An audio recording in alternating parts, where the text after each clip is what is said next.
Why? Yes, good evening, New Haven.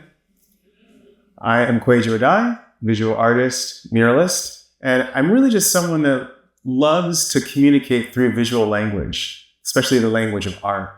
Like whether it's in oil or watercolor, florals, portraiture, abstracts, like you name it, and I just love speaking in that language. And I love it so much that I founded that school, the Adae Fine Art Academy, and it's been 20 years, founded in 2005. And there I teach children and teens and adults literally anything that they want to learn in the realm of drawing and painting. And I do this because I wholeheartedly believe at the core of my being that art is something that is for all of us. It's for everyone. And I know that societally, the relationship that we have with art may not really seem that way. When I go into galleries, sometimes they're really like completely empty, or they're just not very welcoming spaces. And when I go to museums, sometimes they just seem like trophy rooms for European colonial conquests.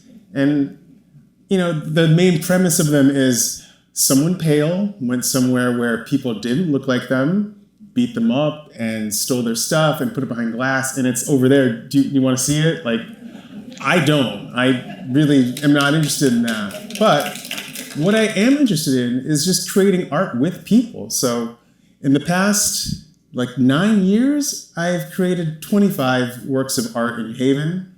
And I've done some beautiful international mural projects with children in, that's Guatemala. This is India. Ecuador was a fantastic trip with the Fundación Arte del Mundo. And then we were in Finland last year at a secondary school called Amankiron Iskutulu. And that was just like a wonderful time of getting to know different cultures and painting their culture with them. So I've had a wonderful time really speaking about art with kids. And what happens is, doing this for the last 9 years, I've begun to notice that there's some similarities between cities and how they create and express themselves through visual art. And through public art, cities all have the same kind of dialect of language. Just like cuisine is different and music is different and accents of speech change as you go from place to place, the same can be said for art. So when you're in LA, there's all these murals of Kobe Bryant, and they're gorgeous because they worship him there. When you're in Chicago, there's murals of Jordan. When you're in Brooklyn, you can see murals of Biggie, right? Like, it's just a beautiful thing. And the visual dialect that you see across place to place kind of brings subject and place together. It says like, this person is important here. These events happened here. And that is the dialect that I'm talking about when I go from city to city and see the language of art happening there. So when I first got involved into painting, I did some indoor projects, but eventually I started doing outdoor projects. And my first outdoor project was in 2016 on the Farmington Canal Greenway. That's like our bike path. And I did this mural called Elm City Foot Race because they were trying to get people to work on going to the trail, people getting exercise. So if you didn't have an expensive bike, we were trying to get people to get onto the trail to just run with their friends. So literally anyone that was walking by, I would say, do you want to paint with us? And I would invite people to work with us. And it was like a wonderful thing. This mural we did in a month's time with a total of 40 volunteers from the community. And it was just a beautiful thing. And before the mural was done, up the street was this wall. And that was this massive 18 by 106 foot wall that didn't look very inviting. It just didn't feel safe to walk by it, this big expanse. So I applied for a grant through the Connecticut Office of the Arts, which is something that public artists always do. Like, putting up murals is expensive. You need the primer, the paint, the supplies. Sometimes you're renting scissor lifts, and they're like $2,800 a month. So you need to get outside funding from philanthropic sources or from just state or local funding. So I applied to the Connecticut Office of the Arts, and miraculously, I got $12,000. I was one of 2 artists in the state that year to get that grant. And then through the community, we raised an additional $21,000 to hit this wall. And I did this design, because this is 2016, which was, if you don't remember, it was a banner year for misogyny and violence and xenophobia. And I wanted to fight that. So I countered that with this sketch of these 8 women. And these women are real women, except for the kid. But all these other women are people that were in my life at the time that affected my life in strongly inspiring and profound ways. And I put this image in my application to the Office of the Arts. And we had the funding, we had this image, so we were able to get to work. So we did, and I rented that scissor lift there, and that wall is covered in 13 gallons of primer. And each night we would go and project this image and trace it. And before long, my initial 8 sketch of women was completely dwarfed by how big this wall was. So we were creating the women and finding more women in the community that deserve to be honored, and finding inspiring women from around the world, dressing them in their countries of origin. And it felt like a rebuttal to the time, because what I didn't see in American art at the time was a mural that was just about women. I always saw men that created harm and human suffering, sometimes racists, colonizers, men with swords, men with guns, men on horseback, but never just women. So it was a really beautiful thing to do. And in this picture here, we have Hamden Youth Services Bureau painting with us. And it was a total of 6 months that really we had the whole community come with us to paint. And it was just a wonderful time. After 6 months and 140 volunteers from the Northern New Haven and Southern Hamden community, we were creating this art together that was just profound, and it really felt right for the time. And it's called Mothers, Daughters, and Sisters of the Firelight, 17 women dressed in their countries of origin in Statue of Liberty pose. And it proved that New Haven could make artwork together that showed the work that I wanted to see in the world. It showed that we could honor the women in our spaces that were loving and nurturing and inspiring people. The people in the community that are the glue that hold this community together, that you don't actually get the recognition for. So I had a great time with this. And this was in 2018. And in those same 6 months, I was also in Ecuador for 14 days, putting up a mural at a school.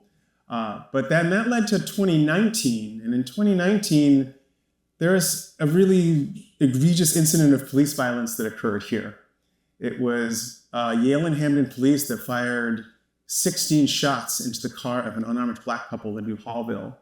And the community united together, and Yale University united together, and there were just days, months of protests against this egregious act of police violence. And I remember how serious it was. We ended up shutting down the highway, Interstate 95. We closed it because of our just anger with the situation. And the anger was too much for any one person to take on. And what I did was I really felt like I needed to change something about that. So when police violence occurs, like peace and freedom, really any type of violence, but specifically police violence steals peace and freedom from a community. So I felt compelled to put that back in the community.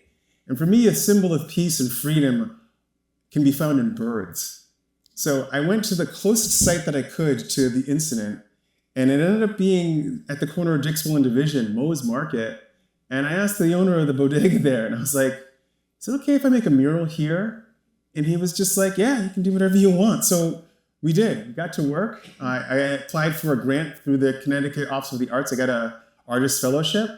And while studying the site, I heard these birds above me tweeting, and they were sparrows. And I was like, oh, sparrows are perfect. These little brown birds. They're really easy to overlook. They're everywhere. And I went to work and made this watercolor design of them. And then I got some kids from Squash Haven to prime the wall. We started to paint. And then 2019 led to 2020. And the pandemic hit, and people started to get really sick, and people started to die, and we all had to stay away from each other. So this community mural that I normally like to do with lots of people, I finally just did myself, just because I couldn't guarantee anyone's safety or my own. But the birds are there. We got Urban Resources Initiative, which is from the Yale School of the Environment, to plant some trees in front of it. You can see them planting the saplings here. And a couple of years later, those trees are now vibrant and growing. And that's changed the whole space of the neighborhood. And then I ran into a man named Dr. Edward Alexander Boucher.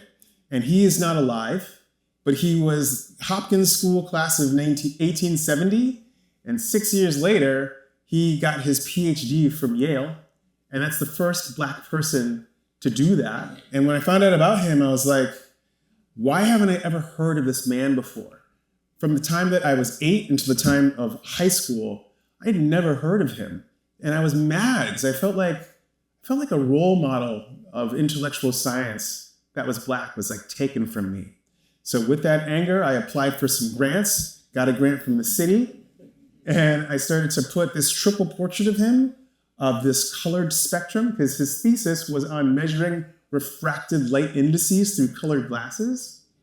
And as a nod to his thesis, I just created this, got those same kids from Squashhaven, and at the corner of Dixville and Henry, that summer of 2021, we just painted him, like created a monument to honor this man, because it isn't fair for Yale and Hopkins to just know of this person, and for people in the city to not know.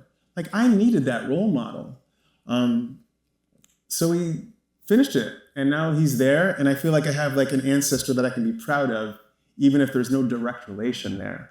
So public art does a lot for me personally. Like, I can tell anyone, like literally anyone, what I'm creating is for you. This is yours. And that's not something that you can say unless you purchased something in this society. And then a community gets a landmark, and it gets something to be proud of, because no matter where you live in this community, whether it's well-resourced or not, that's home for someone. And that warrants some dignity. And a mural is a great way to like pour your heart on a community and tell them that you care about the people that are there. You care about that neighborhood. And then for passersby that see it, like, this is something that you might not ever see. And when you go from place to place, city to city, everything looks the same. It's the same corporate big box stores, the same restaurant chains. But when you visit someplace, you remember the art. So I'm really glad that I got a chance to participate in that public art in this city. Thank you so much.